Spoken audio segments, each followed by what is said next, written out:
Olá, cursistas! Meu nome é Débora Soares e serei professora de vocês na disciplina de Lógica de Programação do curso técnico de Informática para a Internet. Essa disciplina é muito importante no curso, pois serve de base para as próximas disciplinas relacionadas à programação. Então, dediquem uma parcela do seu tempo para estudar todo o conteúdo abordado. Essa aula tem por objetivo conhecer os conceitos de raciocínio lógico, lógica de programação e algoritmos, aplicar as diferentes formas de representação de um algoritmo, desenvolver algoritmos de pequena complexidade utilizando o Portugal, realizar testes de mesa, conhecer e saber diferenciar os tipos de dados. A lógica de programação está normalmente relacionada com o modo de pensar, a racionalidade, a coerência, sendo frequentemente associada à matemática. Porém, ela também tem suas aplicações em outras ciências. A lógica ela pode ser definida como a ciência das formas do pensamento. Já que a forma mais complexa do pensamento é o raciocínio, a lógica irá estudar a correção do raciocínio. Isso quer dizer que a nossa razão pode funcionar desordenadamente, mas a lógica ensina e estuda a colocar ordem no pensamento. Sendo assim, podemos dizer que o raciocínio lógico é essa organização das nossas ideias em um conjunto de procedimentos finitos a fim de solucionarmos um problema. Aplicamos esses conceitos diariamente, sem darmos conta disso. Podemos perceber a importância da lógica na nossa vida, não só na teoria, mas como na prática, quando nós queremos transformar nossos pensamentos em ação. Imagine que você precisa dar um recado e você tem informação que dentro da sua mochila tem papel e caneta. Para que você anote o recado, é necessário abrir a mochila, pegar a caneta e o papel, ouvir o recado e realizar a anotação. No entanto, se você confia absolutamente na sua capacidade de memorização, você poderá dispensar todo esse procedimento e tentar lembrar do recado a ser repassado. Cada pessoa pode analisar um problema de uma forma diferente e algumas tendem a complicar a solução. Então, quando buscamos solucionar um problema, nós devemos pensar muito na solução desejada, analisando todas as possibilidades ao invés de utilizar a primeira solução que vier à cabeça. E para quem deseja trabalhar na área da informática, desenvolvimento de programas e sistemas, é preciso conhecer sobre a lógica de programação. Ela irá te auxiliar a definir uma sequência lógica de desenvolvimento. Mas como automatizar essas tarefas diárias com o auxílio de um computador?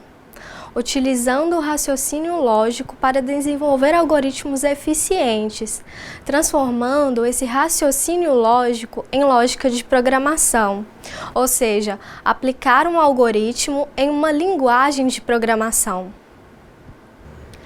Os algoritmos fazem parte do nosso dia a dia. Quando você segue instruções para montar um móvel, uma receita de bolo, dirige um veículo, você está utilizando algoritmos para realizar essas tarefas.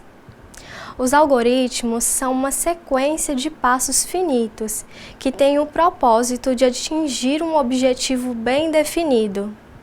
Os passos para a construção de um algoritmo devem ser especificados, ou seja, ordenados logicamente. Eles irão representar mais fielmente o raciocínio envolvido para a solução de um problema. E um problema poderá ser solucionado de diferentes formas. Se eu pedir para cada um de vocês descrever a troca de um pneu de um carro, nós vamos notar que os passos e a sua quantidade irá variar de pessoa para realizar essa tarefa. Isso não significa que as soluções estão erradas, mas isso poderá influenciar na eficiência do algoritmo. Mas como eu disse anteriormente, essa sequência de passos precisa estar ordenada. Se eu pedir para vocês escreverem a sequência de passos para escovar os dentes, quais dos dois algoritmos representaria corretamente essa ação? No primeiro algoritmo temos escovar os dentes, abrir a pasta de dente, entrar no banheiro, sair do banheiro, passar a pasta de dente na escova, pegar a pasta e a escova de dente. Já no segundo algoritmo temos entrar no banheiro, pegar a pasta e a escova de dente, abrir a pasta de dente, passar a pasta de dente na escova, escovar os dentes e sair do banheiro. O segundo algoritmo está correto, pois a sequência ela está disposta em uma ordem coerente para que eu consiga realizar essa ação. Eu não conseguiria realizar a ação de escovar os dentes caso eu utilizasse o primeiro algoritmo, conseguiria? Um algoritmo é dividido em 3 etapas: entrada, processamento e saída. Imagine então uma receita de bolo. Toda receita é um algoritmo. Possui ingredientes, que são a entrada, o modo de preparo, que é o processamento, e o alimento pronto, o bolo, que é a saída. Na criação de um algoritmo, o programa, o problema também será resolvido nessas 3 etapas. Na entrada, deverão ser apresentados todos os dados necessários para a resolução de todo o problema. No processamento, devemos apresentar os procedimentos a serem executados para que na saída possamos encontrar a resolução do problema proposto. O número de procedimentos deverá ser finito, pois estamos buscando uma resolução de um problema simples e rápida. Todo o algoritmo deverá, portanto, ter um início e um fim. Para vocês entenderem melhor, quando eu multiplico 2 números, os 2 números serão a minha entrada. A multiplicação desses 2 números será meu processamento e o resultado obtido será a minha saída. Mas por que é importante construir um algoritmo? Como os algoritmos têm um objetivo de representar mais fielmente o raciocínio envolvido na lógica de programação, eles permitem abstrair detalhes computacionais que podem ser acrescentados mais tarde. E assim podemos focalizar nossa atenção naquilo que é importante, a lógica de construção de algoritmos. A importância da construção de algoritmos é que quando fazemos uma solução algorítmica para um problema, ela poderá ser traduzida para qualquer linguagem de programação. Mas existem algumas regras antes de se iniciar o desenvolvimento de um programa ou sistema. Nós precisamos entender o problema, formular um esboço da solução, fazer uma aproximação das variáveis que poderão ser utilizadas, rever os passos originais, detalhando todo o processo. Se o algoritmo estiver suficientemente detalhado, testar um conjunto de dados significativos e, por fim, implementar em uma linguagem de programação.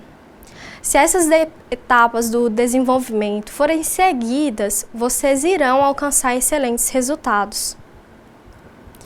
Nós podemos representar os algoritmos de várias formas, mas os 3 tipos de representação de algoritmos mais utilizados são a descrição narrativa, o fluxograma e o pseudocódigo.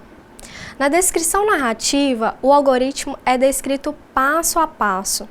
Todas as tarefas serão executadas na linguagem natural, no nosso português. É simples de ser utilizada, entretanto, essa representação pode gerar ambiguidade. O fluxograma é uma das maneiras de representar os algoritmos através de símbolos gráficos, mostrando a sequência de execução. Existem símbolos para o início, entrada de dados, cálculo, saída de dados, fim do algoritmo e outras funções. Esses símbolos variam de autor para autor. Essa representação não gera múltiplas interpretações, mas pode ser trabalhosa e cansativa, dependendo do tamanho do algoritmo. Aqui temos a representação gráfica de alguns símbolos utilizados no fluxograma. O fluxo de dados, o terminal que indica o início e o fim do algoritmo, processamento, entrada e saída de dados, desvio, entrada manual via teclado, exibir informações ou resultados, decisão e conector de página. O pseudocódigo, também conhecido como português estruturado ou Portugal, é uma técnica textual de representação de um algoritmo por meio de regras pré-definidas. Ele é intermediário à linguagem natural e à linguagem de programação. Apesar de sua sintaxe ser bem próxima à linguagem natural, o pseudocódigo possui regras que devem ser aplicadas corretamente. E agora, para exemplificar, nós vamos fazer um algoritmo utilizando as 3 representações. Esse algoritmo irá receber 3 números, somá-los e mostrar o resultado para o usuário. Na descrição narrativa, o algoritmo ficaria da seguinte forma: receba o primeiro número, receba o segundo número, receba o terceiro número, some os números e mostre o resultado. No fluxograma, temos o início do algoritmo, a entrada dos 3 números, o cálculo da soma, a representação do resultado e o fim do algoritmo. No pseudocódigo, temos o nome do algoritmo, que será a soma, a declaração das variáveis do tipo real. Depois, iremos delimitar o início e o fim do algoritmo. O comando leia irá receber os valores digitados, ou seja, os 3 números, e irá armazenar nas variáveis. Depois, será realizada uma operação de soma, em que a variável soma irá receber a soma dos 3 números. Com o comando escreva, será apresentado o valor da soma dos 3 números na tela. Ao desenvolver um algoritmo, em seguida, ele deverá sempre ser testado para verificar o seu bom funcionamento. Essa verificação se chama teste de mesa, onde é simulada a execução das instruções do algoritmo para provar se os passos utilizados levarão ao resultado esperado ou não. Vamos agora fazer um algoritmo para calcular a média final de um aluno que realizou 4 provas. Como sabemos, a média será calculada através da soma dos números e a divisão desse valor por 4. Mas devemos fazer 3 perguntas antes de começar. Quais são os dados de entrada? Serão P1, P2, P3 e P4. Qual será o processamento a ser utilizado? Será somar todos os dados de entrada e dividi-los por 4. E qual será o dado de saída? Será a média final. Já vimos as entradas, o processamento e a saída do algoritmo que calcula a média das notas. Então, vamos ver sua representação através do pseudocódigo e fazer o teste de mesa. Esse algoritmo tem o nome média. Notem que depois do nome do algoritmo, temos algumas linhas indicando a função do algoritmo, autor, data. Essas linhas são comentários do código. Isso significa que toda vez que vocês forem implementar um código no Visual G, a ferramenta que vamos utilizar, e colocarem 2 barras antes de qualquer caractere, essa parte do código será ignorada pelo interpretador. Temos a declaração das variáveis P1, P2, P3 e P4 e média, que são do tipo real. No início do programa, iremos ler os valores digitados e armazenar nas variáveis, ou seja, o programa vai ler o valor digitado no teclado pelo usuário e armazenar em P1. Na próxima linha, a média será calculada. A média irá receber a soma de todos os valores digitados pelo usuário dividido por 4. E, por fim, será apresentado na tela o resultado do algoritmo, e o algoritmo será finalizado. Aqui ao lado temos o teste de mesa, que simulará a execução desse algoritmo. Temos a entrada do valor da prova 1. Na próxima linha, teremos a entrada do valor da prova 1 mais a prova 2, até chegarmos na prova 4. E ao final, teremos o valor da média das notas inseridas. O teste de mesa, então, irá simular o que acontece quando cada linha de código é executada. Quando vocês forem implementar um código, não se esqueçam de comentá-lo. Além da função do programa, nome do autor, data do programa, comentem cada função de cada linha. Isso é importante porque vocês podem se esquecer o que cada instrução faz. A indentação também é muito importante. Ela é aplicada ao código-fonte de um programa para ressaltar ou definir a estrutura do algoritmo. O código se torna mais legível, mais organizado. Existem algumas linguagens, entretanto, que a indentação ela é obrigatória. O Python, por exemplo, utiliza a mudança de indentação para definir a hierarquia dentre os blocos de código. Vamos ver agora a aplicação da indentação em um algoritmo um pouco maior. Esse algoritmo tem a finalidade de calcular o enésimo termo da sequência de Fibonacci. Notem que o primeiro algoritmo está indentado, já o segundo não. Então, a visualização dos blocos de comando do primeiro algoritmo está melhor.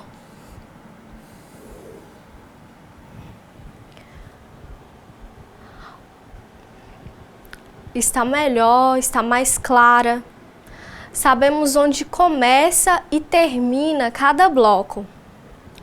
Nós vimos que é possível representar algoritmos mesmo sem utilizar o computador. Entretanto, existem programas que auxiliam você a testar, verificar qual erro aconteceu, em qual linha. Uma linguagem de programação deverá possuir um tradutor das instruções do programa para a linguagem de máquina. Esses tradutores são conhecidos como IDEs, ou Ambientes Integrados de Desenvolvimento. Os algoritmos que vimos até agora são simples, com poucas linhas de código. Mas imagine ter que escrever à mão um algoritmo com 1000 linhas de código ou mais. Como você faria para testá-lo? Então, uma IDE facilita o desenvolvimento de um programa. Esse tradutor pode ser um interpretador ou um compilador. Compiladores traduzem todas as instruções para uma linguagem de máquina, transformando no que também é conhecido como programa objeto, e depois o executam. A execução fica mais rápida, mas a cada modificação introduzida no código-fonte é necessária uma nova tradução completa do código para obter um novo programa objeto. Já os interpretadores são programas que, além de traduzir para linguagens de máquina, já executam o código. No caso dos interpretadores, o código-fonte não é totalmente traduzido antes de ser executado, e não existe a etapa de geração de um código intermediário, o programa objeto. O interpretador lê e traduz o código de forma sequencial, linha a linha, conferindo se a sintaxe está correta e executando a linha de código. A execução é mais lenta.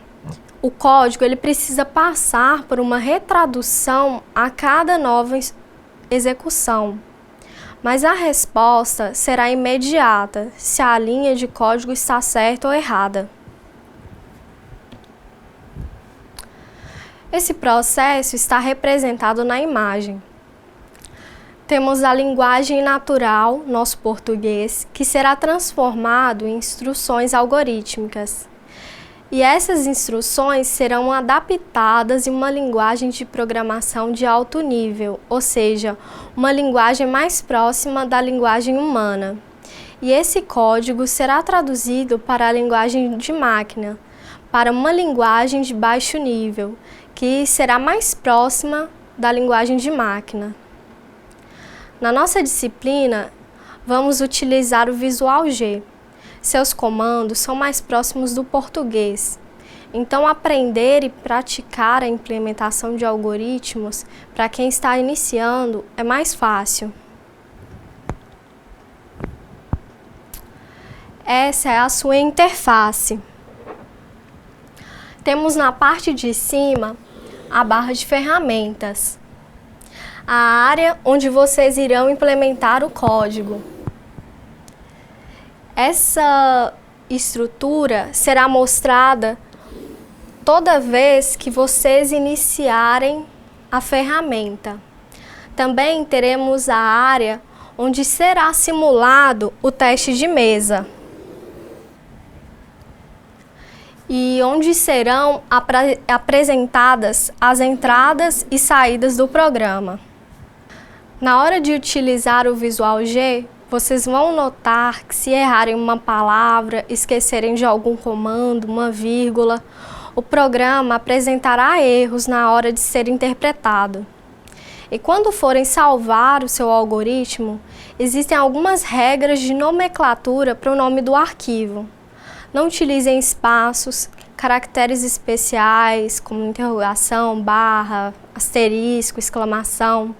Não iniciem o nome com números e evitem a utilização de acentos e cedilhas. O Visual G, assim como os compiladores e outros interpretadores, possui palavras reservadas, que são palavras que não podem ser utilizadas como identificadores, por serem separadas para a linguagem. Nós temos a palavra escreva, responsável por escrever uma mensagem na tela. Leia, responsável por ler um valor no teclado e armazenar uma variável, ou seja, no espaço de memória. O início e o fim do algoritmo, que delimitam o corpo do programa. Todas essas palavras são as palavras reservadas do Visual G. O objetivo de um algoritmo é manipular dados e chegar à solução de um problema. Para manipular dados, uma linguagem de programação qualquer que seja, utiliza variáveis e constantes. Esses valores podem ser fornecidos pelo usuário, originados de outros programas ou por ele mesmo. Uma variável é um espaço reservado na memória do computador para armazenar um tipo de dado. Variáveis, elas devem receber nomes para poderem ser referenciadas e modificadas quando necessário. Um programa deve conter declarações que especificam de que tipo são as variáveis que ele utilizará e às vezes o valor inicial. Embora uma variável possa assumir diferentes valores, ela só pode armazenar um valor a cada instante. Quando temos um valor fixo, que não se modifica ao longo do tempo de execução do programa, temos uma constante, que assim como as variáveis, é um espaço reservado na memória do computador para armazenar um tipo de dado. Podemos dizer que o valor de π, se utilizado em um algoritmo, é uma constante, pois seu valor não vai mudar durante a execução do mesmo. E o valor da sua conta bancária pode variar de acordo com a movimentação financeira. Neste caso, o saldo pode ser considerado uma variável. As variáveis e as constantes podem ser basicamente de 4 tipos: numéricas, caracteres, alfanuméricas ou lógicas. As variáveis numéricas são específicas para o armazenamento de números e, posteriormente, poderão ser utilizadas para cálculos. Podem ser ainda classificadas como inteiros ou reais. As variáveis do tipo inteiro são para o armazenamento de números inteiros positivos ou negativos, 1, -3, 2. E as reais são para armazenamento de números positivos e negativos que possuam casas decimais, -4,5, 7,8. Os caracteres são específicos para o armazenamento de conjunto de caracteres que não contenham números. Uma frase, por exemplo, um dado alfanumérico simples A, B. Os caracteres podem ser representados em um computador através dos códigos ASCII. É um código padrão americano para o intercâmbio de informações. Uma codificação de caracteres de 7 bits baseada no alfabeto inglês. Os códigos ASCII representam o texto em computadores, equipamentos de comunicação, entre outros dispositivos que trabalham com texto. Esses dispositivos só percebem números. Sendo assim, o código ASCII é uma representação numérica de um caractere, tal como um A, um S. Aqui vocês podem ver os números e cada símbolo correspondente. As variáveis alfanuméricas, que são específicas para dados que contenham letras, números e símbolos especiais, podem em determinados momentos conter somente dados numéricos ou somente literais. E temos também as variáveis lógicas, que armazenam dados lógicos que podem ser verdadeiro ou falso, true, false, 0 ou 1. O tipo de dado numérico no Visual G é representado pela palavra inteiro e real. Já o tipo de dado alfanumérico e caractere pela palavra literal. E o tipo lógico pela palavra lógico também. A declaração de variáveis deve ser feita antes de se iniciar o algoritmo. Há uma palavra reservada para identificar a declaração das variáveis, var. Então seria var, o nome da variável, 2 pontos, o tipo da variável. O sinal de 2 pontos é para separar o tipo do nome da variável. Variáveis do mesmo tipo podem ficar na mesma linha de código, apenas separadas por vírgula. Mas as variáveis de tipos diferentes devem ficar em linhas de códigos diferentes. Algumas regras devem ser obedecidas ao se nomear uma variável. Todo nome de variável deve obrigatoriamente começar com uma letra. Então, utilize programa 2, é um nome válido. Não utilize 2 programa, que seria um nome inválido. Também evite utilizar caracteres especiais no nome de uma variável, como ser cedilha, palavras acentuadas. Nomes de variáveis escritas com letras maiúsculas serão diferentes de variáveis escritas com letras minúsculas, ou seja, média em caixa alta é diferente de média. Nenhuma palavra reservada poderá ser um nome de uma variável. Por exemplo, eu não poderei criar uma variável chamada real, pois real é uma palavra reservada, indicando um tipo básico de dado. Também não utilize espaços no nome das variáveis. Utilize média do aluno, todo junto, ao invés de média, espaço, do, espaço, aluno. Os programas de computador são compostos de comandos para a execução de uma atividade, escritos em uma linguagem de programação, como Pascal, Java, Visual Basic, C++. Um programa ele segue rigorosamente a estrutura definida por um algoritmo. Por isso, a importância de se fazer uma boa análise do problema e traduzi-lo em uma sequência lógica de execução. Desenvolver um programa não é tão simples, não basta simplesmente conhecer as linguagens de programação e tampouco o ambiente de desenvolvimento. É necessário se ter um objetivo e analisar as necessidades, como selecionar um projeto, estudar a viabilidade, analisando o custo, definir o projeto, analisar as necessidades do usuário, planejar as fases do projeto e da implantação, codificar a lógica, os layouts, os procedimentos de controle, implantar, que envolve os testes, a depuração e o treinamento, e avaliar custo real, os benefícios, a satisfação do usuário. Agora, vamos fazer uma revisão do que vimos na aula de hoje. Para a solução de um problema computacional, é preciso descrevê-lo de forma clara, precisa, ou seja, de forma lógica. A lógica de programação é um conjunto de técnicas para encadear os pensamentos a fim de atingir um determinado objetivo. Portanto, quando uma sequência de passos finitos leva à solução de um problema, essa sequência é chamada de algoritmo. Um algoritmo é dividido em 3 etapas: entrada, processamento e saída. Na entrada, deverão ser apresentados todos os dados necessários para a resolução de um problema. No processamento, devemos apresentar os procedimentos a serem executados para que na saída podemos encontrar a solução do problema proposto. E todo algoritmo, portanto, deverá ter início e fim.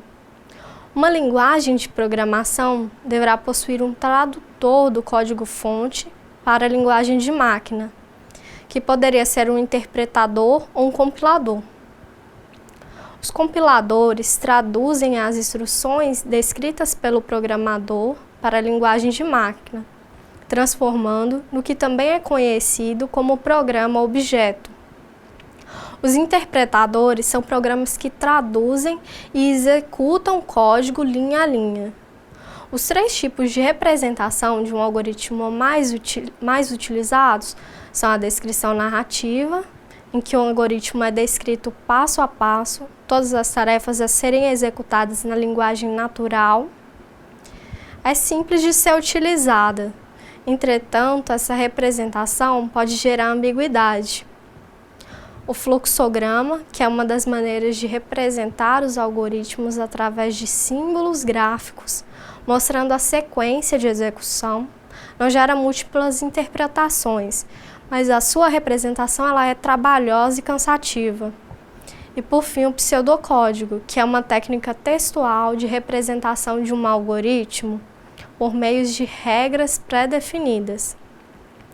Vimos também que no teste de mesa nós simulamos a execução de um algoritmo para provar se os passos utilizados levarão ao resultado esperado ou não.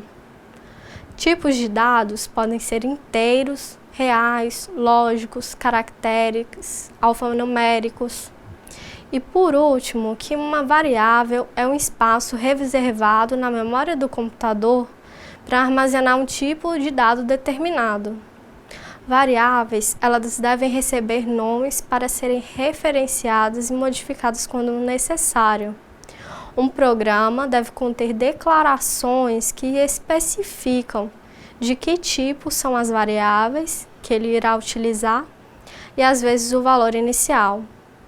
E uma constante é um valor determinado fixo, que não se modifica ao longo do tempo, durante a execução do programa.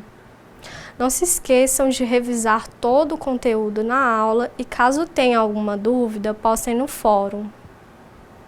Chegamos ao fim dessa primeira aula.